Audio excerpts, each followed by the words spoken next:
A sobering study of the signed treaties and charters between Britain and the United States exposes a shocking truth. The United States has always been, and still is, a British Crown colony. King James I was famous not for just changing the Bible into the King James Version, but for signing the First Charter of Virginia in 1606. That charter granted America's British forefathers a license to settle and colonize America.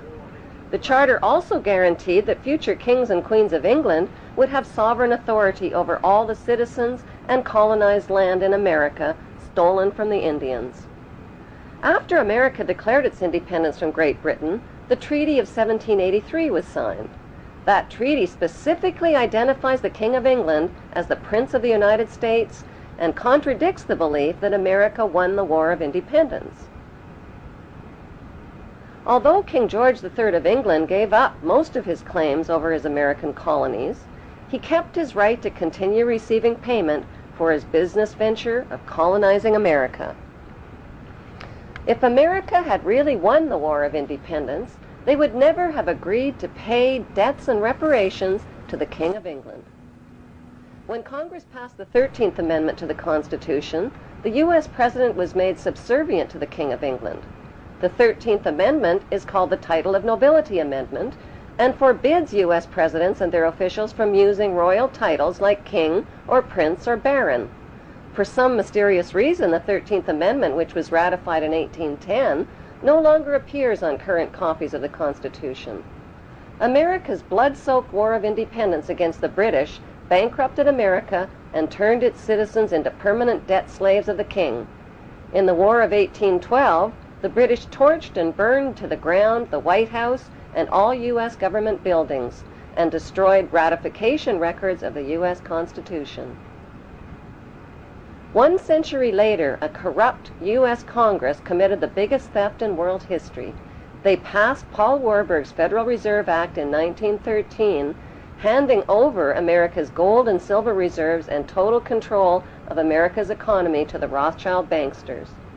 Most Americans still believe that the Fed, or Federal Reserve, is the government. It is not.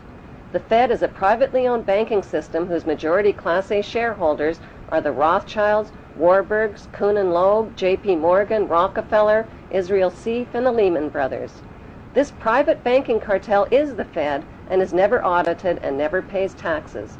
They print and design America's money, which displays their symbols of an Egyptian pyramid, a Masonic all-seeing eye, and the words, "In God we trust."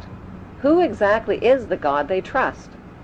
They also collect American taxpayers' money through the IRS.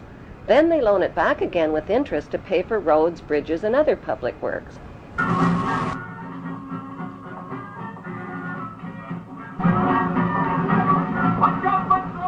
American presidents are handpicked and financed by these special interest power groups. Like George W. Bush, John Forbes Kerry, whose initials are JFK, is a member of Yale University's Skull and Bones Brotherhood. The Forbes part of John Kerry's name identifies his descendancy from Captain Robert Bennett Forbes, who was a drug runner for the Rothschilds' opium drug trade with China in the 1800s. Most U.S. citizens believe that the United States is a country and that the President is the most powerful man on earth.